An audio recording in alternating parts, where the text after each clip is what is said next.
It's a cold December night in 1773, and you're standing on a wooden dock in Boston Harbor watching a group of men climb aboard a ship. Some of them have smeared their faces with soot. A few are wrapped in blankets, trying to look like Mohawk warriors. Nobody is fooled. Everybody on that dock knows exactly who these men are. And over the next 3 hours, you watch them do something that will eventually spiral into a war. They start cracking open wooden chests and dumping the contents into the water. Not gold, not weapons, tea, 90,000 pounds of it, dissolving into the harbor until the water itself turns brown. Why would anyone risk their life over tea? That question is the whole story, because this wasn't really about tea at all. To understand why a shipment of leaves could help ignite a revolution, you have to go back a few years to a much quieter kind of anger. By the early 1770s, the American colonies had already been simmering over taxes for almost a decade. Britain had passed one tax after another, the Stamp Act, the Townshend Acts. Most had been repealed after colonial protests, but one small tax remained on the books, almost as a matter of pride, a tax on tea. It wasn't even a large tax. Colonists could have paid it and moved on with their lives. But that was exactly the problem. The colonists weren't protesting the price, they were protesting the principle. Parliament, sitting 3,000 miles away in London, had no colonial representatives. No one from Massachusetts or Virginia had a vote on that tax, and yet Parliament claimed the right to impose it anyway. You can probably feel where this is going. Imagine someone who has never met you, who lives on the other side of the world, deciding what you owe and never once asking your opinion. No taxation without representation became more than a slogan. It became a test of who actually had power over the colonies. Then, in 1773, Parliament made a move that turned a slow-burning frustration into a lit fuse. The British East India Company was in serious financial trouble. It was sitting on millions of pounds of unsold tea, and it was hemorrhaging money. So Parliament passed the Tea Act, a law designed to rescue the company. The Tea Act let the East India Company sell tea directly to the colonies, cutting out colonial merchants entirely. It actually made tea cheaper for colonists. On paper, this should have made people happy. Here's the twist. The tax on tea was still there, quietly built into the price. Parliament had essentially found a way to make colonists accept a tax without them fully realizing it by wrapping it in a good deal. Colonial leaders saw straight through it. To men like Samuel Adams and the Sons of Liberty, this wasn't a bargain. It was a trap. If colonists bought this cheaper tea, they would be silently agreeing that Parliament had the right to tax them without consent. Every cup of tea would become a quiet vote in favor of British authority. So when 3 East India Company ships, the Dartmouth, the Eleanor, and the Beaver, sailed into Boston Harbor loaded with tea, the Sons of Liberty decided the tea could not be allowed to land. Under British law, if a ship's cargo sat in the harbor for 20 days without the taxes being paid, customs officials could seize it and sell it anyway, taxes included. The clock was ticking, and Boston's royal governor, Thomas Hutchinson, refused to let the ships leave without paying. That left the colonists 2 choices: let the tax quietly win, or take the tea out of the equation entirely.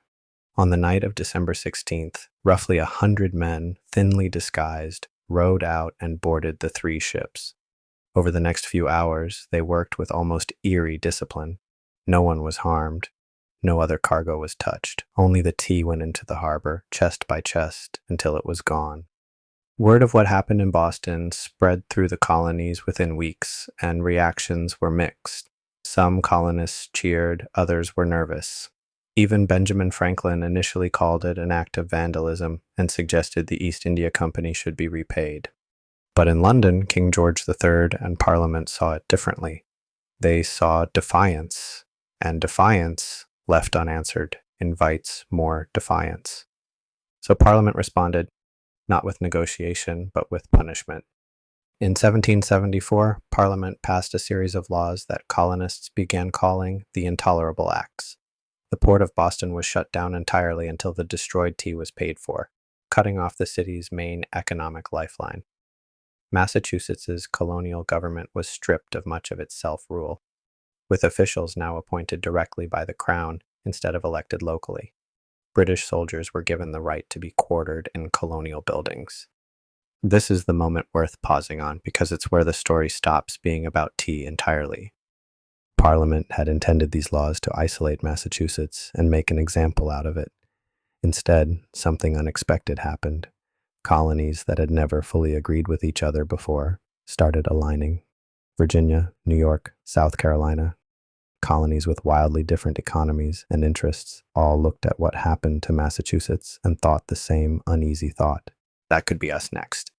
In September of 1774, delegates from 12 of the 13 colonies gathered in Philadelphia for what became known as the First Continental Congress. For the first time, the colonies weren't just complaining separately, they were organizing together. They sent a formal list of grievances to King George. They agreed to boycott British goods, and quietly, several colonies began doing something far more serious. They started stockpiling weapons and training local militias, just in case words weren't enough. Which brings you to the next question. What happens when tension like that finally snaps? By the spring of 1775, British General Thomas Gage had received orders to seize colonial weapon stockpiles before local militias could use them. He sent troops toward the towns of Lexington and Concord, hoping for a quiet, decisive move. It wasn't quiet, and it wasn't decisive. Colonial spies had been watching Gage's preparations for days, noting troop movements and whispered plans. On the night of April 18th, riders including Paul Revere and William Dawes set out from Boston on horseback, racing along dark country roads to warn colonial militias in every town along the route, waking farmers and shopkeepers from their beds with a single urgent message.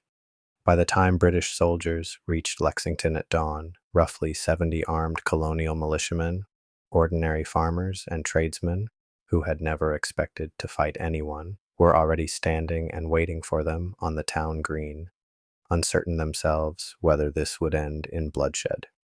On April 19, 1775, British soldiers and colonial militiamen faced each other on Lexington Green.